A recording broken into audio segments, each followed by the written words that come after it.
Good morning students. Now we will start the last method, capitalization method. Capitalization method में ये capitalization method ये average profit और super profit के बाद का ही कॉम्बिनेशन है. Now you have to know about average profit. Average profit कैसे निकालते हैं, उससे कैसे गुडविल निकलती है ना.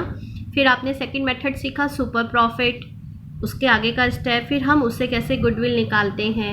अब थर्ड है कैपिटलाइजेशन मेथड. ये दोनों तरीके से हो सकता है. जब क्वेश्चंस में एवरेज प्रॉफिट से पूछा हो तो हम उससे निकालेंगे, और जब सुपर प्रॉफिट से पूछा है तो उससे सुपर प्रॉफिट से निकालेंगे. और क्वेश्चंस में कुछ भी नहीं दिया तो आपकी चॉइस है, आप क्वेश्चन को चेक करके फाइंड आउट करें कि किससे निकल सकता है. बहुत सिंपल है. देखिएगा question 27, A business has earn average profit. यहाँ आपको एवरेज प्रॉफिट दिया हुआ है लास्ट फ्यू ईयर्स का, ठीक है, हमें निकालना नहीं है. Find out the value of goodwill by capitalization method. देखिए लिखा है ना साफ कि गुडविल निकालनी है किस मेथड से, कैपिटलाइजेशन मेथड से. Given that the assets of the business and external liabilities are इतना, the normal rate of return 10%.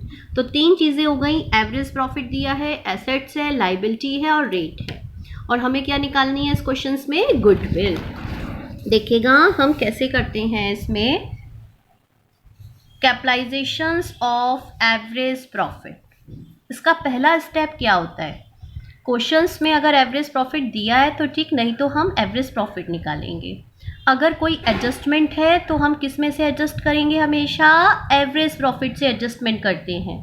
जैसे पार्टनर्स की सैलरी देनी है तो माइनस कर दो, कहीं हमने इंश्योरेंस प्रीमियम देना था, एक्सपेंसेस नहीं दिया, या पार्टनर्स को रेम्यूनरेशन है ना. इसी तरह से एबनॉर्मल लॉस है तो प्लस, एबनॉर्मल प्रॉफिट है तो माइनस, कोई अंडर वैल्यूएशन ऑफ स्टॉक, जो कुछ भी हम इसमें करते हैं. अगर कई सारे ईयर्स के प्रॉफिट होते हैं तो अलग अलग एडजस्टमेंट दी होती है, और एक साथ आपको एक प्रॉफिट दिया है तो हम एक बार इसमें एडजस्ट कर देते हैं. यहाँ कोई एडजस्टमेंट नहीं है और क्वेश्चन में आपको एवरेज प्रॉफिट दिया हुआ है. हमारा उसके बाद स्टेप क्या होता है दूसरा, हम निकालते हैं total capitalised value of the firm.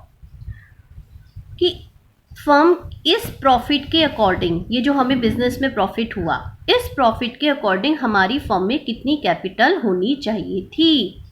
तो ये कैसे निकालते हैं, बहुत सिंपल है. एवरेज प्रॉफिट इंटू 100, मतलब अपॉन रेट. हम करते हैं ना रेट अपॉन 100, इसमें अपोजिट कर देंगे बस. Average profit upon rate into 100. तो 1 लाख आपको दिया था क्वेश्चन में, रेट आपको दी थी 10, मैंने इंटू 100 कर दिया. यानी 1 लाख के प्रॉफिट के अकॉर्डिंग बिजनेस में कितनी कैपिटल होनी चाहिए, 10 लाख.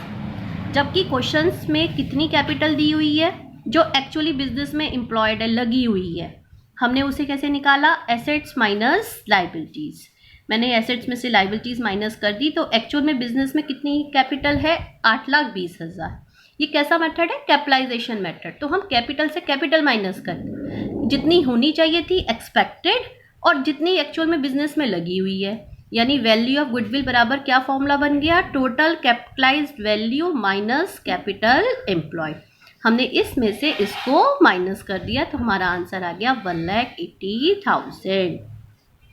तो पहले हम एवरेज प्रॉफिट से निकालते थे, उसमें ईयर्स परचेज दिया होता था. सेकंड मेथड में हम सुपर प्रॉफिट से निकालते थे, उसमें ईयर्स परचेज दिया होता था.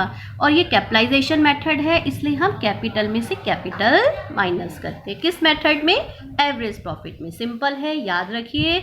एवरेज प्रॉफिट की पहले कैपिटलाइज्ड वैल्यू निकाल लो, फिर बिजनेस में जो कैपिटल लगी हुई है वो निकाल लो. या तो ये कैसे दी होगी, या तो एसेट्स दी होंगी, लाइबिलिटी, इसमें से इसको माइनस कर देंगे, या कैपिटल एम्प्लॉयड दिया होगा, या सभी पार्टनर्स की कैपिटल लिखी होगी, उन सबको प्लस कर दो, उसमें कोई रिजर्व्स है तो प्लस कर दो, है ना. तो हमारा क्या निकल के आ जाता है, कैपिटल एम्प्लॉयड. फिर तीसरा स्टेप क्या है, टोटल कैपिटलाइज्ड वैल्यू में से कैपिटल एम्प्लॉयड माइनस कर देंगे तो हमारी क्या आ जाएगी, वैल्यू ऑफ गुडविल.